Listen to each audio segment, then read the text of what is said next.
Hi everyone, welcome to the episode of Becoming a Professional that is live. We have a live audience. Feel some love. You can hear that. Hopefully they can hear that on the mic. Yeah, hopefully they can hear on the mic. I'm your host, Mangala, and we're recording from Orlando, Florida. A super special episode today as we're at BAP's 2024 annual meeting. So before we introduce our very special guests, let's go through our usual housekeeping. So this episode is brought to you by our good friends at UWorld. Let's go. If you want to pass your CPA or CFA exam, who do you take? I'm sorry, you?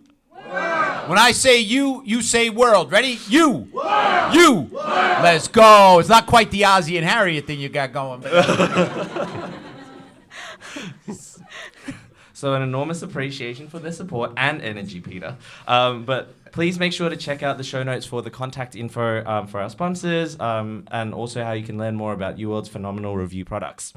A disclaimer, the opinions in this podcast are our very own and may not reflect the position of Beta Alpha Psi or our respective employers as a whole, so just in case we get fired. But without further ado, I'd like to introduce our panel for today, the super awesome guests.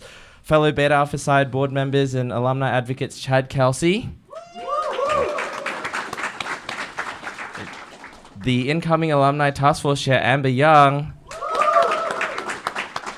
And of course, our podcast's very first returning guest, UWorld's very own global lead instructor, Peter Sugar Bear Olinto. Let's go! Cool. So we're going to start with some of the questions from our end first, and then as Riley behind the mic. Riley, do you want to say hi? Hey, how's it going? Cool. Said before, we're going to get some students up here, nice and close, for you to ask your very own questions as well. Or if you're too shy, which I hope, Beta Alpha Psi students, you're known for your courage and initiative, right? So come up. But if you're too shy for it, that's all good. Please scan the QR code that you have right there, and we'll take your questions live as well. So first question goes to Chad and Amber. Please tell us a little bit more about your active engagement within the BAP post-graduation. Okay, well, I guess I can start. So post-graduation, I did not want to give up BAP, so then I found out about the regional rep position at the time. It was called regional rep. So I ended up getting the Atlantic Coast, and I was able to do the alumni panel. I believe it was in Pittsburgh. So that was a great introduction into a leadership role with Beta Alpha Psi. And then this year I moved on into the Midwest and Missouri Valley, and it's now called mid-year rep. So that is what I'm doing this year, and then incoming alumni advocate. Yep. My journey started a little bit earlier than Amber's. I actually applied to become the mid-year rep the year that I was actually in college, and they went, whoops, you have to wait till next year. So I've did it for 2 years. I served as task force chair, was really excited and to be engaged further post-college in BAP. And then my faculty advisor at San Francisco State said, be the first member from the West Coast to serve on the board of directors. And so I put my name in the ring, and here I am. So it's great to be here. Cool. Thank you. And Peter, your Beta Alpha Psi journey involvement as a professional partner. Yes, so very grateful to be here. It's just a great opportunity to meet all the students, faculty, the different firms that are represented, and you all do wonderful things here. And great opportunity for you all to network and all the different programs you guys put on. So you all should feel really good about yourselves being here and participating. You're already separating yourself in your career journey by being a member of Beta Alpha Psi, highly respected. And I know the best firms out there always put you all at the top of the list when they're recruiting, so good for you guys. Cool. Thank you. So I guess moving on to advancing your education, I guess from Chad and Amber yourself, do you want to talk a little bit about your post-graduation life, and if you're thinking about doing any additional studies, what does that look like and why? Well, I'll start. I was thinking about a master's degree in data analytics, but currently have a bachelor's degrees in finance and accounting. So I have my 150, so the certification of the exam is the top priority for advancement in my career at this moment. So pass the CPA.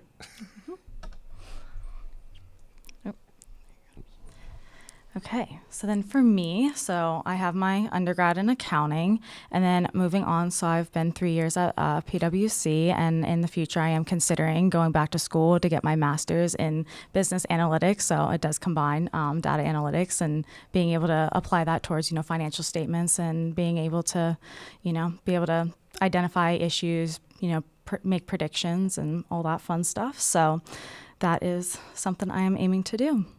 Cool. And Peter, why the UWorld CPA? I think it's just like Or just choosing, CPA. a course in college, right? So you ask your friends what course they took, and usually it's based upon, who you think the instructor is and if they resonate, their teaching style works well for you. A lot of what we do at UWorld is offer opportunities to sample lectures free of charge, so you can see if our teaching style, our content format works for you. So we wrapped up, let's see, this past year we did a free class on statement of cash flow, bonds. Last weekend I did leases, and everybody write down Saturday, September 28th, consolidations. So it's a great opportunity for you to sample firsthand. It's just like dating, right? Your friend or your may be dating somebody, and they may like them. That doesn't mean necessarily you like them, right?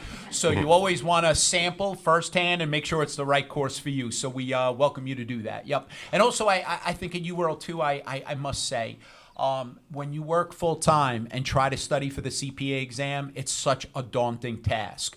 The goal, if I have one message today, is to get this exam out of the way, if not all 4 parts, at least 2, before you start working full time, because you can quickly become a victim of your own success. If you're doing well at the firm and you're so busy, you just have less time to study for the exam, and you don't want to, try to multitask the exam and working. It's just makes it awfully difficult. Cool. Thank you for that. So now that's the questions that we've all prepared for. So now over to the audience. Anyone brave enough to take that first question? Yeah. Oh, okay. All good. Come on up. Is this Australia or New Zealand? New Zealand in the house. Let's go. So, Mangala, rumor has it through the grapevine that you are very, very good at speaking an American accent. You can tell us all about it, so give us a show and tell. Now, is it American or a specific American accent you're going to try to mimic? You know what I'm saying? Because you can tell from my accent, I'm from Mississippi, the South End, but that's okay. Go ahead. So, are you going to do your impression? All right. Okay, I was not prepared for this, but yeah, that's the perks of being live, right? Hopefully you can edit this out, Riley. So I've been learning on this trip. So several trips ago into the annual meeting, I've been learning a Southern accent from Mackenzie up the back. Shout out to Mackenzie. And the way that she tells me to get into an American accent is Alabama, Arkansas, I do love my ma and pa. That's what she says. That was the previous trip. So this trip, I've been taught how to say, I'm from New York. Oh, man, rough crowd. Okay, cool. So that was about me now. On to the serious question. Now I don't feel bad that I picked his pocket and stole his wallet. You know what I'm saying? Okay, we can't all be jokes, so we'll do a serious one. What is your guys' sort of biggest career tip for making the most sort of post-graduation? Like, how do we succeed? Like, just your top tip sort of vibes. Thanks. Why are we all looking at me? Well, you got the mic first. So. Oh, man. So, biggest tip. Oh, man. Well, I would say definitely like setting boundaries for sure. Whenever you are new to the profession and you first get into that, it's very easy to like say yes to everything and bend over backwards and, just literally do anything and everything, which is great. But then you're setting up that expectation. So if you want work-life balance down the line, you start like backing down, getting involved, family stuff, whatever. Your team's gonna be like, why are you slacking off? Why are you not doing as much? Because you set up that expectation originally when you came in, that you're going to say yes to everything. You're going to do everything. You're going to work 24/7, and that's not sustainable. So make sure you're setting that boundary right off the bat. It is hard to do. I know probably a lot of us are people pleasers, so it's hard to say no at times, but definitely make sure to have that conversation and set those boundaries. I would say my biggest tip for post-graduation is continuing the networking, especially if you're in your home office. I know a lot of the U.S. firms are still quasi-remote, but when you go into the office, make sure to talk to somebody you don't know, because they may work in a practice or a specialty that you may be interested in, or may commingle with the practice that you're in.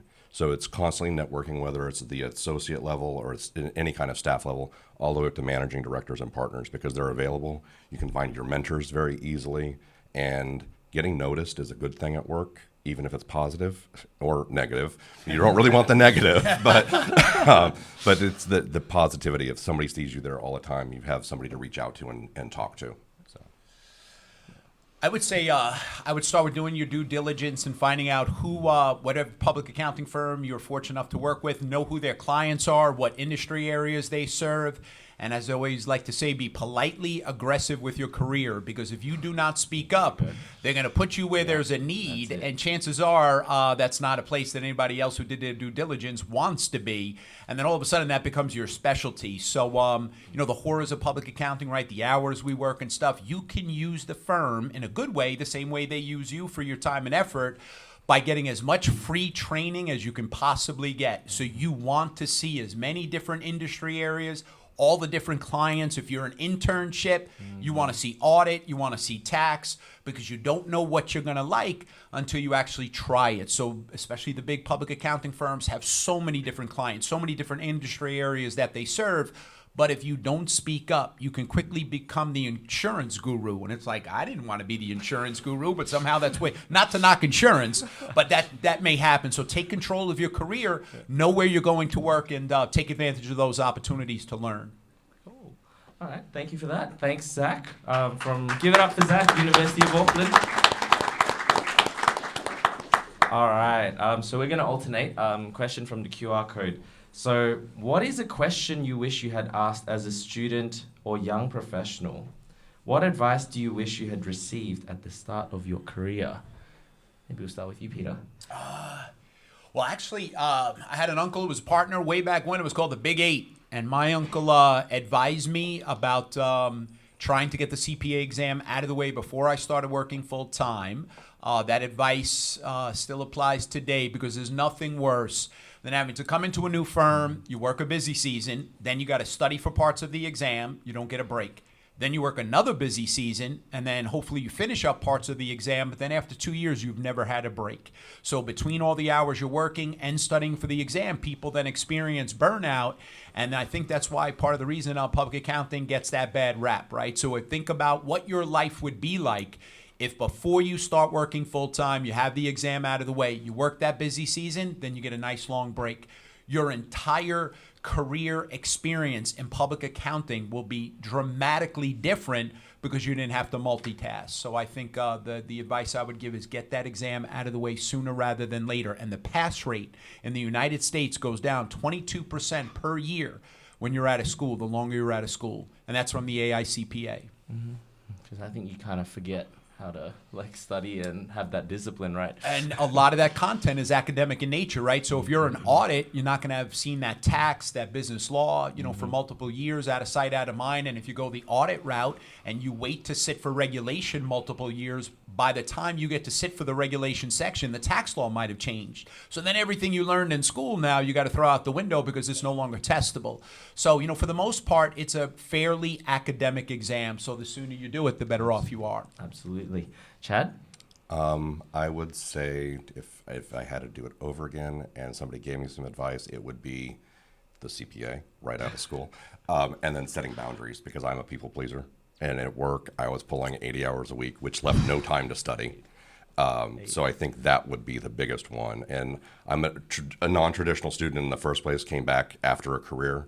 And so, doing the public accounting thing is a whole new ball game, and just learn not to people please as much as you should, study for the exam, and set boundaries.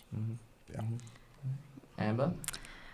All right. So for me, I would say the adjustment from college to work life, both of those schedules are completely different, because you go from, classes here and there, not back to back in college, and then you go on to like a 40-hour work week or whatever that may be. So it is a rough transition, and it may be hard at first. You might, doubt your abilities, but don't do that. You were very capable, and give yourself some grace during that adjustment period. Give it some time, and, if whatever you think you can do to, prep for that transition, I would recommend doing that, because it is rough. It definitely is, but not to scare you guys. It's very doable. It's just part of getting into your first career. So it's going to happen, but just to warn you guys on that. Just an FYI, don't scare them off. Just FYI, don't scare them off. All right. Yeah. It's going to happen Lock whatever the career you're doors. going. Yeah. No, it's not just accounting, finance. It's literally every career. Everything. So Every yeah. profession. Yeah, every profession. Yeah. All right. Live question. Anyone? Yeah. Come on up. The black shirt. Come on up. Got it?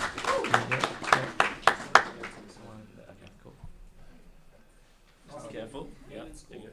California coming in, Fresno State. So Central Valley, switching in from the heat. We got humid heat here, getting it all stuck, all sweaty. Not enjoyable, but I'd rather have that than 110. We're struggling over there. My power went out twice, so we deal with it. So I'm going to do kind of similar to what New Zealand did, which was I'm going to ask a funny question first, and then we'll get a serious one after. Name. No, right. Angel Gutierrez, guys. So, is a hot dog a sandwich, guys?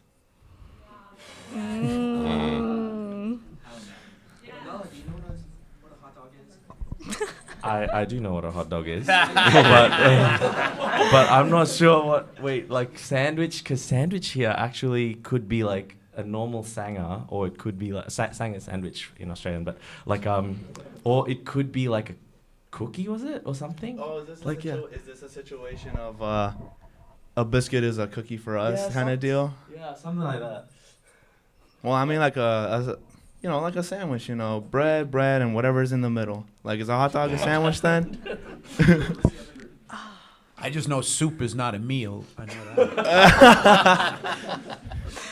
Oh man, I'm gonna go with it's a sandwich, because I don't know what else it would be. Like, I wouldn't. Hey, she believes. Let's go. I wouldn't call it like We a gotta sub believe her. or something. Like, I don't know. It's not something I think about. Hot dog's a hot dog.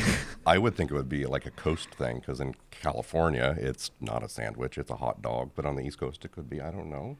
I've never heard it referred to as a sandwich myself. Never heard that. I'm sorry. What about But you? is that a good What's answer? that? Did you want it to be a sandwich? I'm a people pleaser, so if you say What if I said I get pleased by whatever answer you give me? I'm gonna go with the fact that I don't really know either, but all I know is that, fun fact for everyone, sanger is how you would call a sandwich. Like the stuff where you have like a bread and like butter and then like a tomato and like lettuce and I don't know, like A sandwich. sandwich. Yeah, that's a sandwich. That's a sanger. All right. So now moving on to the serious question. Let's say we're all beginning our careers, we're all at a firm, but maybe we want to make the switch. We are feeling maybe a bit unsatisfied with our current firm. So how would you guys recommend when you start making that switch?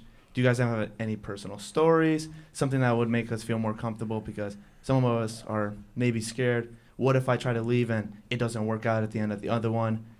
How would you approach that? I think I should. That's I a think I great- should. I that's a should take great this one question. first, because That is a I great just question. recently disengaged from my firm.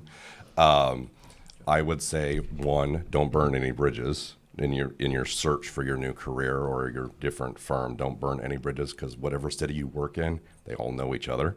I would say use your network appropriately.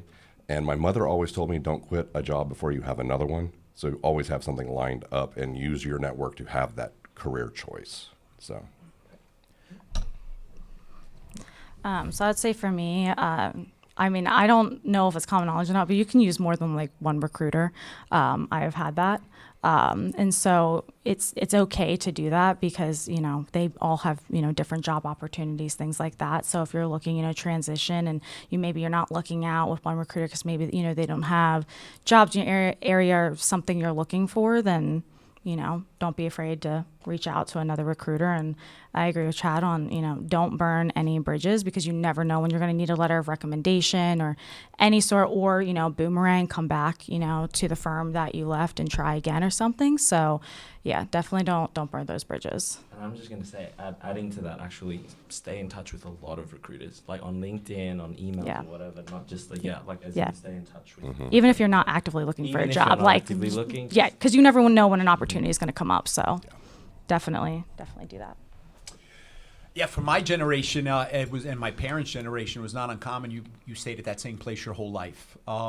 Today is obviously very different, so I think bouncing around is a lot more acceptable. So I think you all knowing that in advance, be proactive. My accounting majors, those extra 30 credit hours, choose them wisely. Do not take golf and painting. Is that what you did?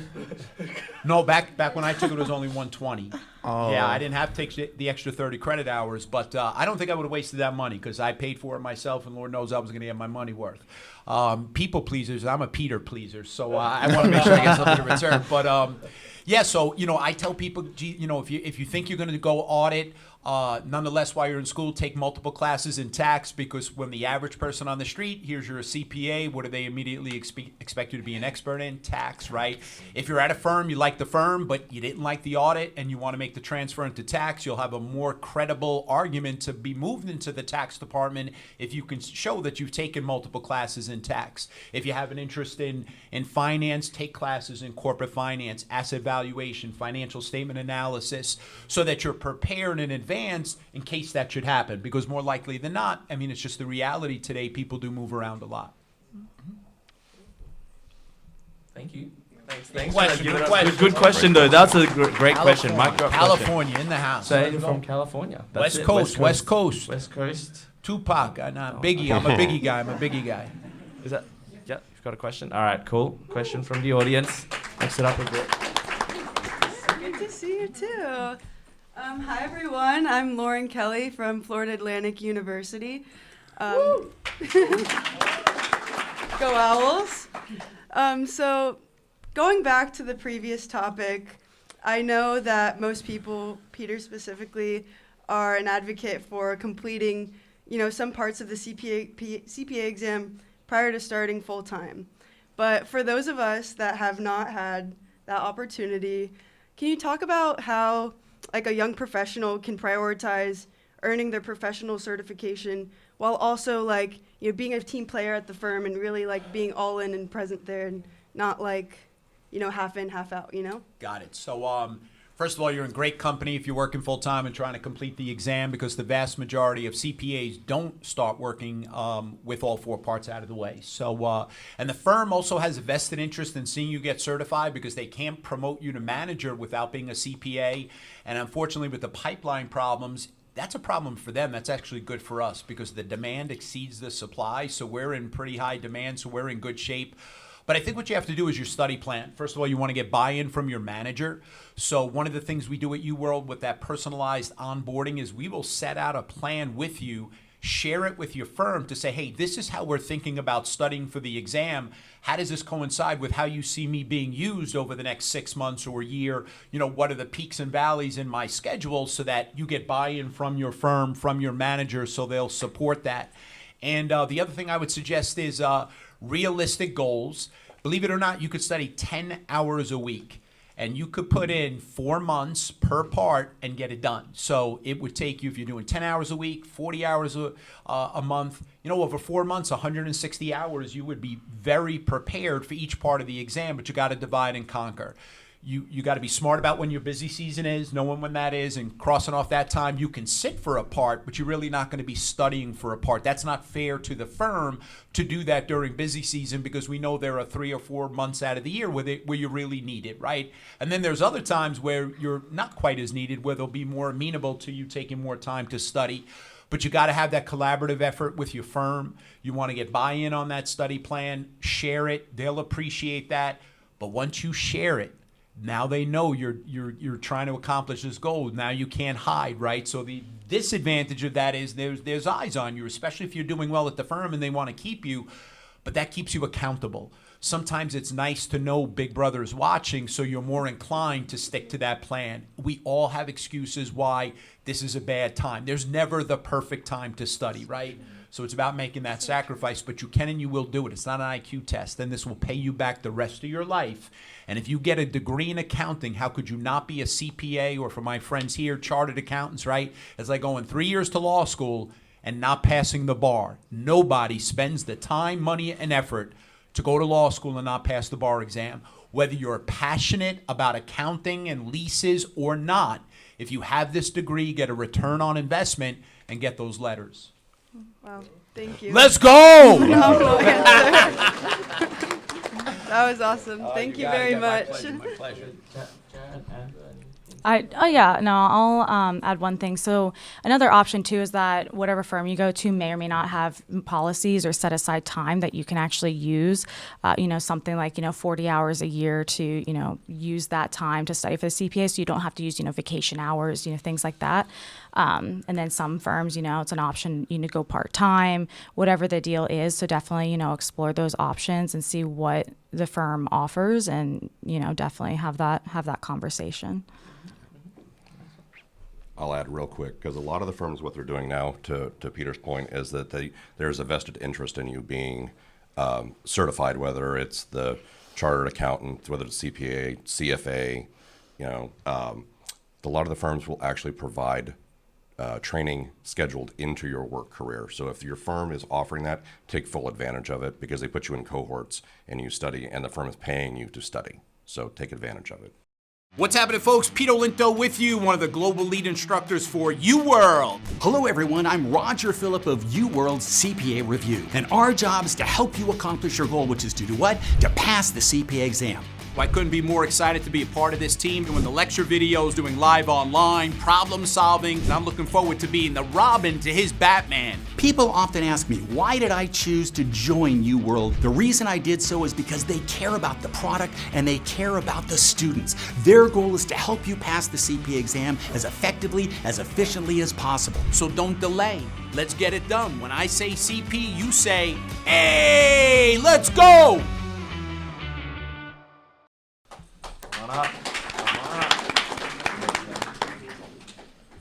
I actually have a southern accent, so yours is pretty good. My name's Catherine Watley. I go to Louisiana State University. My question's BAP related. So for the viewers online and in here, what is a tool that BAP International has that more chapters should leverage and know about?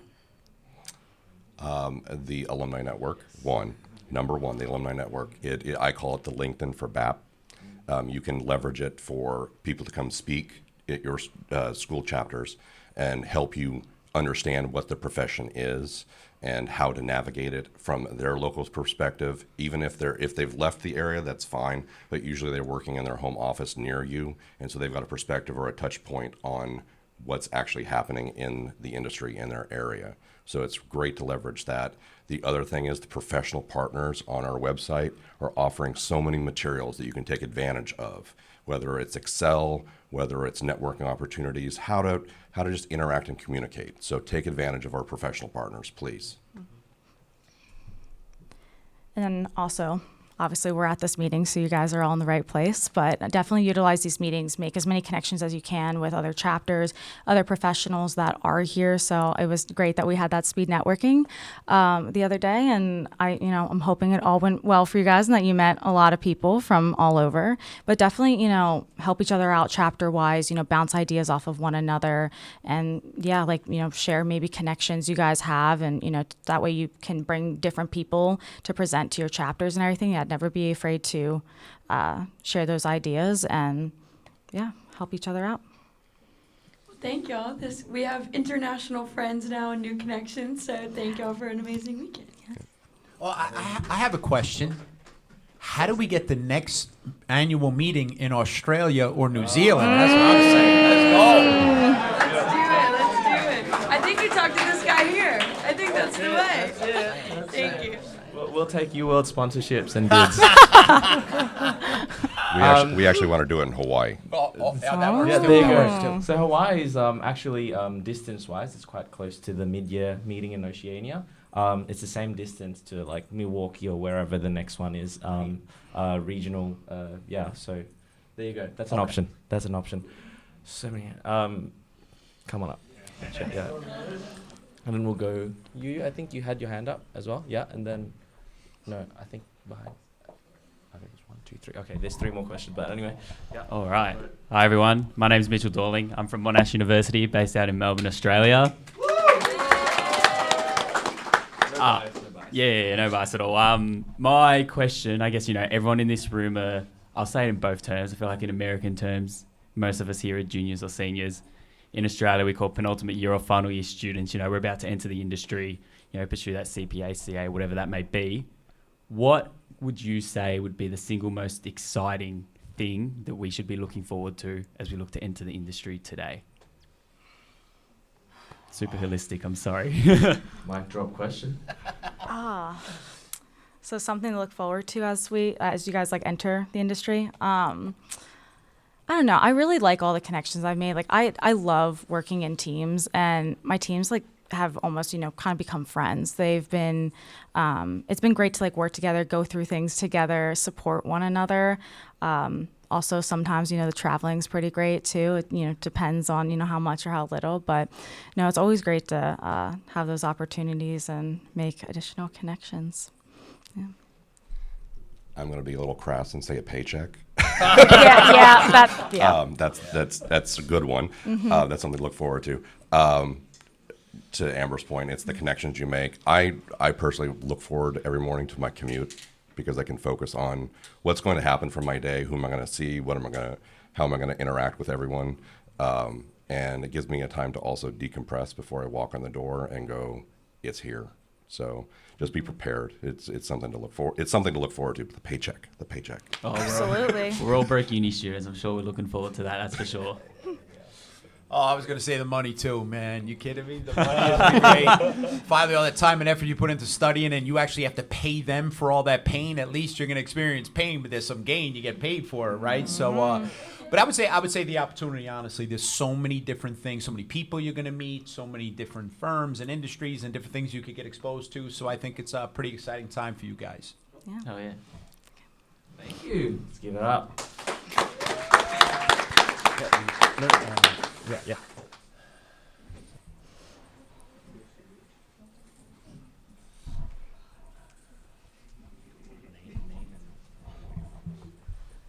I'm Faith Milton from Minnesota State University, Mankato. Sorry, Minnesota. Minnesota. Gotta really stretch it out, Yeah. Yeah. No, A? What do you say? Ope. Oh. Yeah, like when you're squeezing past someone. Oop, sorry. Lots of that. Okay, I'm learning. She's pulling out all the stereotypes too. I use them all, so. Okay. Okay, that works for me.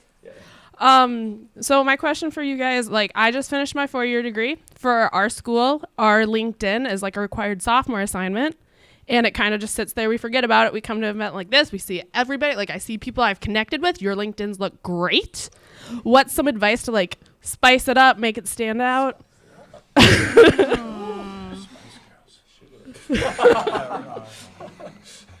Oh, man, I'm not the tech guy. Gosh, I'm awful at that. I'm going to have to defer to my colleagues here. I don't know. I haven't updated mine in 6 months. Sorry. Think of it as your resume because that's really what it is. So make sure that you're putting your best foot forward, using your action verbs, and trying to.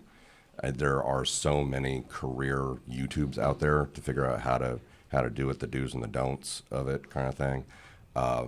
Just make sure that you put your volunteerism, you put your leadership roles and your career roles, and make sure to highlight them in the best way you can. I mean, it is the new resume. Because the recruiters are paying attention to it. Mm-hmm. Yeah, and definitely, because you said, you guys make it sophomore year and then kind of forget about it. Yeah, so as you continue to go to BAT meetings, literally add every single, professional that comes, to present, and make sure, look at that feed and stay up to date on things that are happening in the industries, things that, professionals come to present to you, what they're sharing. But in regards to, your own profile, definitely use those action words, keywords that, once you're looking for a job or something, it helps recruiters to see that, and share the description of things you've worked on, things you're proud of. Make those posts, because you want to boast a little bit on LinkedIn and show what you've been doing, whether that be a leadership position while you're in school, any accomplishments, awards, whatever. Always share those things, because that's it's a new resume, but you can kind of expand a bit more on LinkedIn than a traditional resume. You can make those individual post those photos and things like that. So definitely don't be afraid to do that, but I highly recommend it, because it'll help jobs and recruiters down the line. I'm going to add to this one. I do love my LinkedIn. I spend quite a bit of time on it. It's probably I get known as the LinkedIn guy at work. So they often ask me, it's like, when are you not on LinkedIn?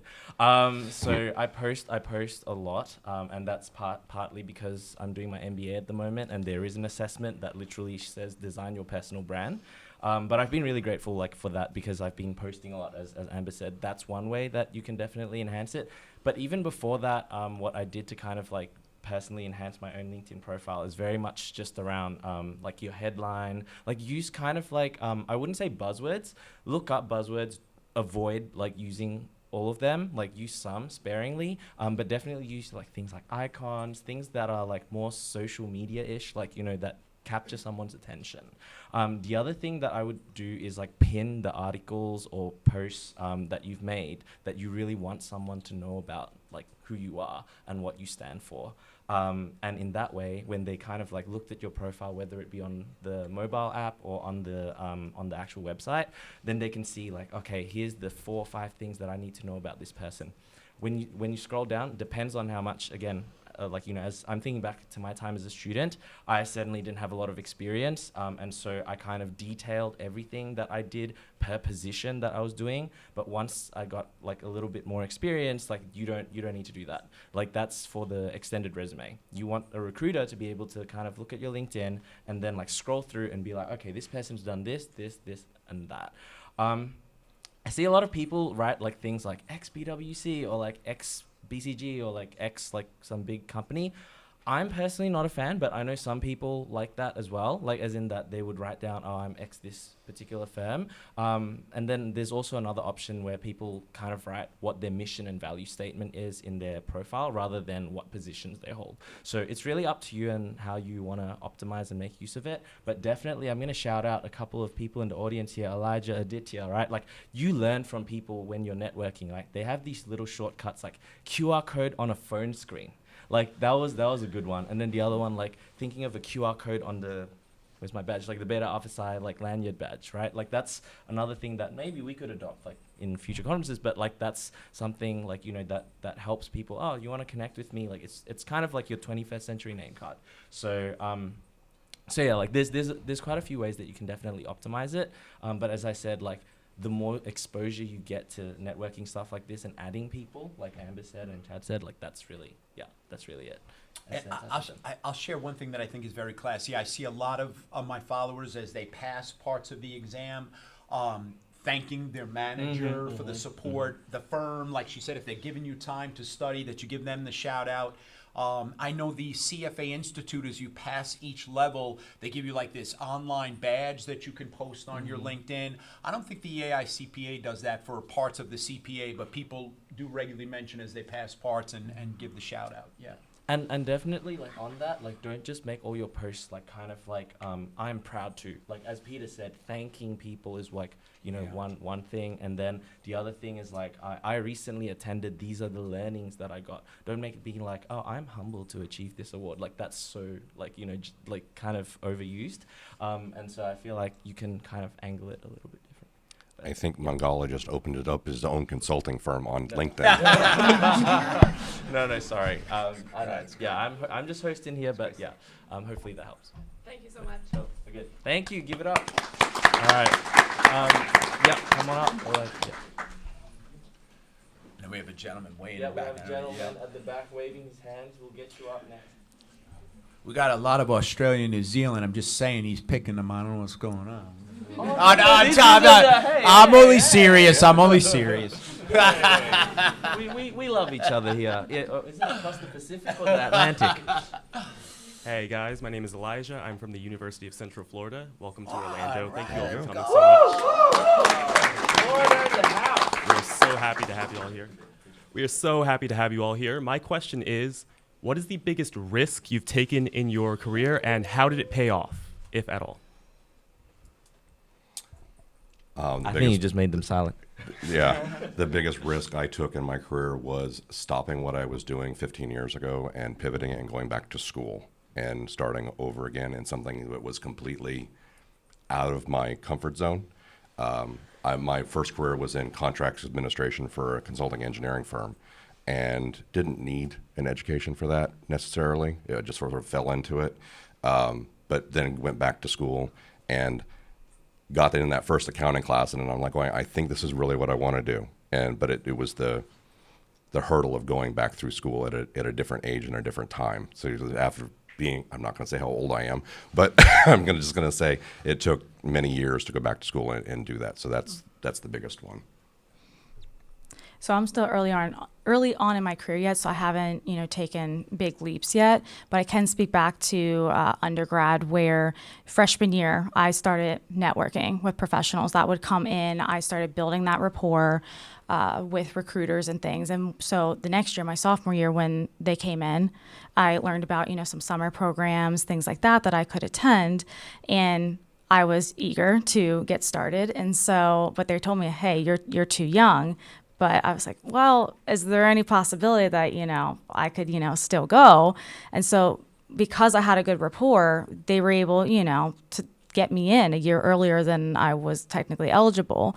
And then what came out of that is I was able to, get an internship, and I didn't, really need to do a formal interview, things like that, because I had already basically been interviewing for the past 2-3 years with said person. So there's, definitely keep that networking going, because, and I know it's broken record here, but yeah, that was kind of a big, leap of faith for me. And I ended up doing 3 internships before even starting my career. And even though I had accepted, my full-time job, I was because I'm in audit.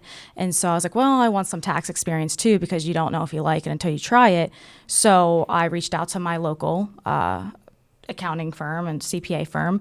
And I said, hey, would you be able to bring on another, tax accountant? So I was able to do that. And I disclosed to them that I already accepted a full-time job. So, and they were happy to have me to help. So that's also an option too. Probably for me it was to give up my law practice and teach. Took a lot of interesting comments. Oh, you get all these degrees and now you're a teacher. But it worked for me. It made sense to me. I wasn't looking to take a poll of what everybody thinks, and what sounded good to everybody else wasn't necessarily what worked for me. So I think, what's that? Peter pleaser. Yes, exactly. Yeah. So I took a step back financially at the time, but did something I was passionate about, wasn't on my radar, and it worked for me. So what works for you, you don't have to necessarily please everybody else. Yeah. Thank you. No, I just wanted to say thank you again, everyone from BAP for coming all the way to Orlando. Give it up. All right, the guy at the back, the very back. Yeah.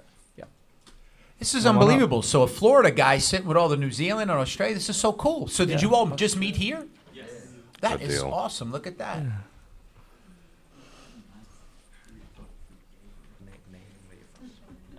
My name's Derek. I'm from the University of Nebraska-Lincoln. Let's go. Go Big Red. Yeah, nice. My question is, on average, I got one funny one and then 2 sort of serious. So in the peak of your careers, how many milligrams of caffeine were you consuming a day?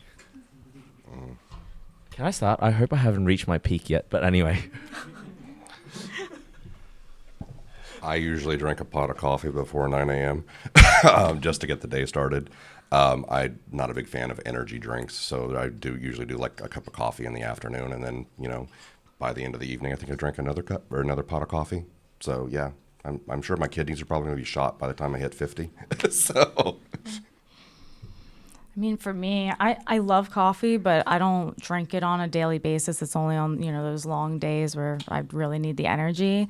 So, grande from Starbucks, sometimes I'll have like 1 in the morning, then my team and I we'll go out to get Starbucks at like 2, 3 in the afternoon. That's kind of like a ritual for us, so then get another one, But yeah, no, I don't know how many milligrams that is, but that, yeah. Oh, man. So you guys know who Beavis and Butthead is? Do you guys know Beavis and Butthead? Just Google the Beavis episode where he's drinking all the coffee and he's like this. I'm kind of like Beavis. So, yeah, I teach. So a lot of my classes are at night. So I work during the day, teach at night. My students, obviously a lot of times night classes. So I am a serious coffee consumer. Yes, I am. I need to buy stock in it. Yes, I do. And when you pass CPA, I'll find you and buy you a cup of coffee. Yes, I will. Yes, I will. My serious question is, when you're studying for the CPA, like, what's a good amount of time? Like, could you cram it all? Do you think you could cram it all in like a week or two and pass? Or love that question. Love that question. All right, so FAR and BAR generally take on average about 160 hours to study for. I think Reg and TCP about 120, audit and ISC being mostly theory, probably about 100 hours. So here's my thing, though. I will have people reach out to me on LinkedIn and say, P, you said about 160 hours, so I took off 2 weeks from work, studied 80 hours a week, and I failed. And I was like, man, because it's the law of diminishing marginal returns. If you're trying to study more than 8 hours a day, you're not getting much out of the 6th, 7th, and 8th hour on average. Now, it happens. Mackenzie's in the back, and she's like, I did it in 2 weeks. Oh, in a week. So Show off. Well, see, you got people with a very high IQ, so I don't have that IQ. So for me, I got to spread it out and make it manageable. So as a general rule of thumb, if you spread it out and you're doing cumulative reviews along the way, you're going to increase your probability of passing. When you start to cram, that's when you start memorizing and you're not understanding, and then you'll have difficulty passing. What's the matter? You're laughing at me. What's going on? No. All right. Just time. You're making me self-conscious. Because you got to get an Uber out of here, right? Oh, no, I'm all good. Don't worry about Okay, cool. And then the second part to the question was, do you think you could pass the CPA if you took it like right now? So Reg, BAR, and FAR, I think I'd do very well. Audit, actually, so I did very well. Back then it was practice theory, audit, and law, this other kind of stuff. So I got a perfect score in audit back in the day, a 75, man. So right now, audit, ISC, I don't even think I could get a 25, and that's why I don't teach audit or ISC. But the parts that I teach, yes, I think I do well. But audit and ISC, yeah. I wouldn't do well on those parts, yes. I was the world's worst. So at Deloitte, I actually got an award, the world's worst auditor. Yes, I did. So, yeah. Let's go. Own it, Peter. Chad, Amber, anything? So I have not gotten my CPA yet, but I mean, I feel like since I work in audit and have been for the past 3 years, I feel like I would do pretty well on that. The other sections, probably not right now because I've been doing just auditing for the past 3 years. So, would I be able to pass them? No. The answer is quickly no. I, like Peter suggested, blocked a schedule and created that 4-month schedule to study. There's no way. I didn't pull all-nighters in college. I'm not pulling an all-nighter for the exam. So it's just not possible. You will going to wake up the next day and go, what did I just do? So I would not suggest, cramming it all into one. And no, I wouldn't be able to pass it. And I would add the order in which you sit for the parts, like Chad and Amber said, the longer you're at a school, the harder certain topics are going to be to pass. So get the academic parts out of the way first. Tax people, you should be sitting for Reg and TCP last because it's what you do for a living. So God forbid you're up against that 30-month window. The Reg and the TCP will get progressively easier because you got all that training. It's what you do day in, day out. If you're on the audit side, you want to leave audit and ISC for last because it's what you do all day, every day. So the parts that you're going to actually get work experience in become progressively easier. So leave those on the back end. Yep, thanks. You got it. Nebraska in the house. Let's go. All right, someone from this side of the room. Okay, yes, you. Thank you. Yeah, we've been picking from this side of the room the whole time. Is it Democrats on the left and the Republicans on the right? What's going on? I know, let's not even go there. I'm just saying, left, right, I don't know. Just ask. Not that I want to start any trouble or anything. We got all New Zealand and Australia on this side. Hello. And speaking to, I got two. Okay. My name's Anna Ferris. I'm from Georgia State University in Atlanta. Woo! Go Thurs. Sorry. And my question was, well, okay, I'll start off with kind of a non-question. In my career, I want it to kind of consistently evolve, and I want to like keep growing and keep learning. So I was wondering what each of you want to be when you grow up.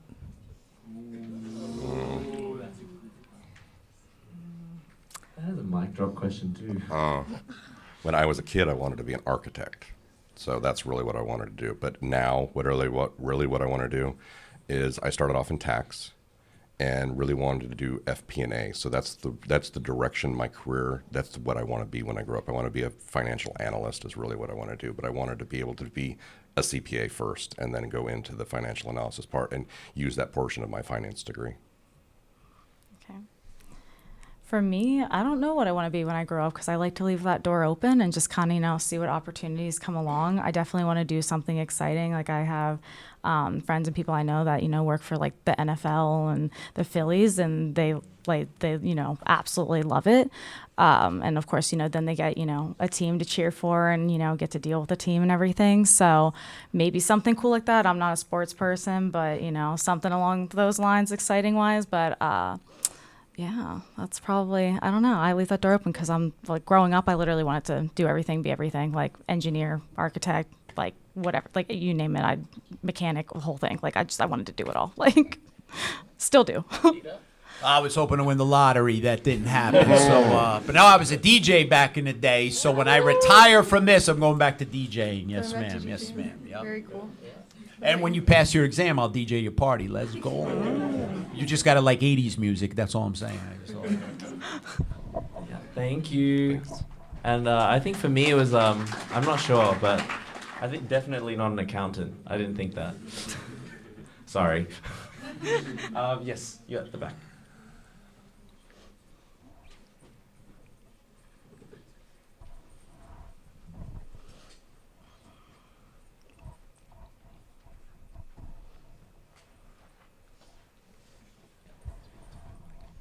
Hi everyone, my name is Bruno Salas. I'm also from the University of Nebraska-Lincoln.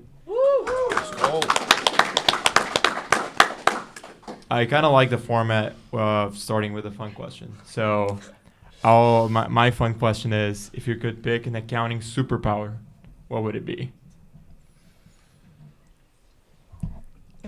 What's your superpower? I really just want to do my tax returns really quickly, but yeah. That would be a great thing to do, yeah. Like without actually having to look and like consolidate or like do it if it just like if I could just wave a wand and it just does it by itself. That would be great. That really would. Yes. That is a hard question to answer. I honestly don't know. I don't know. You guys have any examples? I would want to be able to calculate the present value of lease obligation or a bond without needing a financial calculator. Yes. Present value calculations.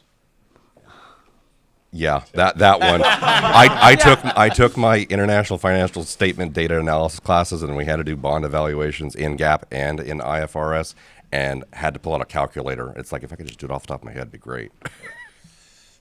Awesome. And now for my serious question. You talked a little bit about busy season and how intense that gets. And I'm just curious on some of your best practices to maintain maybe your exercise routine, to not fall into just eating very like unhealthy food during that time. Just the best practices so you can maintain your health and overall well-being, personal life during those busy times of the year. Yeah, so I can speak to this one. So a lot of times what my team does, so we have, team calendar, and we'll block out, like we call it protected time, where no one's to like reach out to you, or your team has to understand that you're not going to respond during that time and disconnect. So for me, I had like, agreed upon time with my team that I would, disconnect each day. So, every other day kind of deal. And so I utilize that time either to nap, like catch up on life, like whatever I needed on that day. But yeah, so I had that. And yeah, I'm blanking out right now, but yeah, having that, protected time and having that, once again, conversation. And, but yeah, a lot of people will like build like a very like strict schedule and like stick to it. Like, okay, 5 a.m. gym, like 8 a.m. log on. Definitely take that hour lunch though, or half an hour, whatever, but like take your lunch. You need that mental break. Yeah, my commute usually starts about 4:35 in the morning, so I try to just stay focused on that, and then try to eat something in the morning as well as the pot of coffee, and then definitely, like Amber said, take your lunch. That is your protected time. You're allowed it. Take it, and then in the evening, make sure to set time aside for dinner. And I'm a really bad eater. I love the bag of chips just sitting there on my desk while I'm working, kind of thing. Try to make smart choices, because you know what, we sit in our chairs for 10, 12-hour days, and it's very easy to pick up that food that is not good for you. So, I guess for me, I would the grass always looks greener, right? So I think we catch a lot of slack for the hours we work. So I think it's part of the profession. But if you're a lawyer, a doctor, chances are you're not working 40 hours a week. There are times of the year where you're working harder, and hopefully you're in a relationship that is supportive. I was not, so I was, but it helped vet that relationship. That wouldn't have been a long-lasting relationship, but she definitely gave me a hard time that all you ever do is work and study and blah, blah, blah, blah. She broke up with me. I lost like 30 pounds. I was inconsolable. I know. Why am I telling you this in public? I don't know. But yes, it's a good thing that relationship didn't last, because it wouldn't have lasted. So you want to make sure you're with somebody supportive, but the grass looks greener. People who are financially successful and achieving at a high level and wind up being CEO or COO or CFO, I mean, this is part of it, the journey, so there's peaks and valleys. If it's all year round, where they're expecting you to work 70, 80 hours a week, you can keep that job. But that's not the case here. We have our busy season, but, ask a lawyer, ask a doctor who's doing their residency. They're on call 24 hours. It's part of the process. It's part of the journey, so have a good attitude about it. Yeah. No, that was it. Thanks so much. You got it. Bruno. Let's go.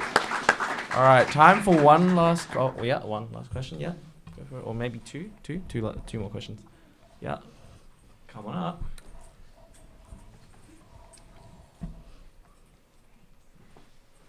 Hi everyone, my name is Isha Frank. I'm from Florida Atlantic University, and my question.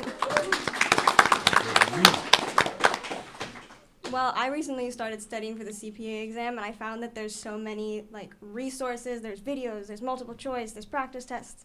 So I was just wondering, what is the best way to actually study for the exam? What techniques did you use? Yeah. I'm a fan of the videos personally. I have my book, and it's basically got a bloodbath on it for taking notes, but it's for the video.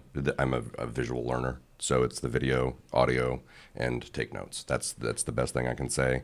Don't memorize, and yeah, studying's hard. Studying is hard. Yeah. I'd say the same thing for me, because definitely knowing your learning style helps going into it, because I'm a visual learner. I couldn't just sit and listen, to, I don't know, a CPA podcast or, the lectures while I'm at the gym. I'm personally not going to gain anything out of that. So definitely, following along, and sometimes I'll even slow down the speed of the video or something, and I will literally follow along. I'll pause it, take more notes and everything. So, but yeah, so I'm a visual learner, so I need to kind of follow along. So just knowing what your learning style is will help a lot. I think you can tailor your studies to your strengths and weaknesses. So topics where you feel you're much stronger, you may not necessarily need to sit through that lecture first time through. There are certain topics where you can go right to the questions, and your performance and score is going to dictate whether you're as proficient as you thought. And if you're doing 85% or better on those questions, you can save that extra study time for the topics you're weaker. As a general rule, though, the people, like to watch the lectures, practice the multiple choice. Do not try the task-based simulations until you have a really good grasp of the subject matter, because those long problems are challenging even if it were open books. So you want to make sure you have a good grasp on the concepts. And as a professional test taker, the more senses you engage when you study, the more likely it is you're going to retain that information. So watching and reading is great, but if we go to the gym together and you watch me on the treadmill, that ain't going to do much for your health, right? So, and what you write, you will remember. I know your generation loves the typing, but Google the studies of typing versus writing, transferring that information more efficiently to long-term memory, so you're not memorizing and understanding.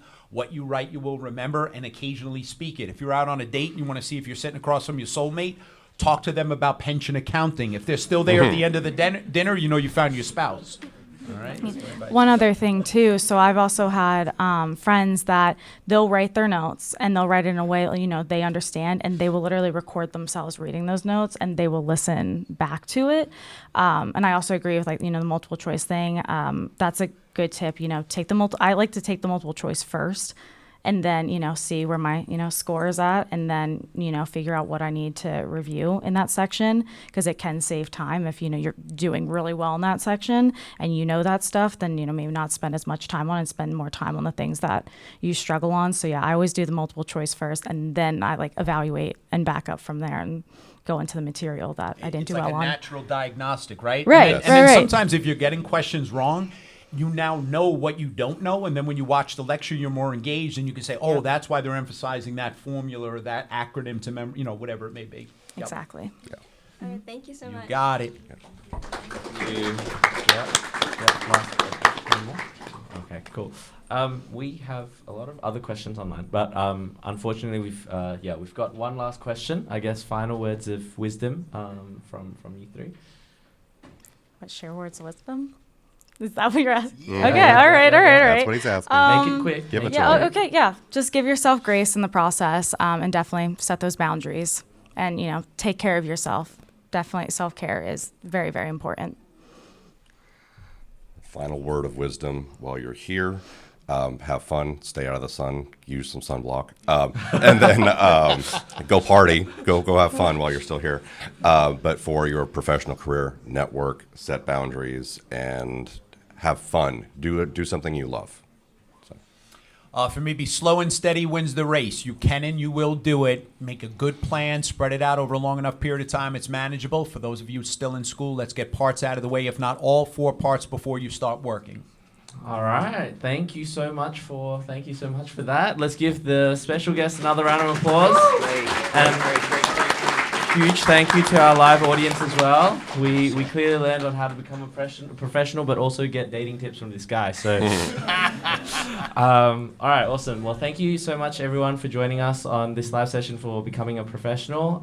Once again, we'd like to thank everyone, and we hope to see you in our next episode. And how about a round of applause for our host, Mangala? Great job. Do you chant?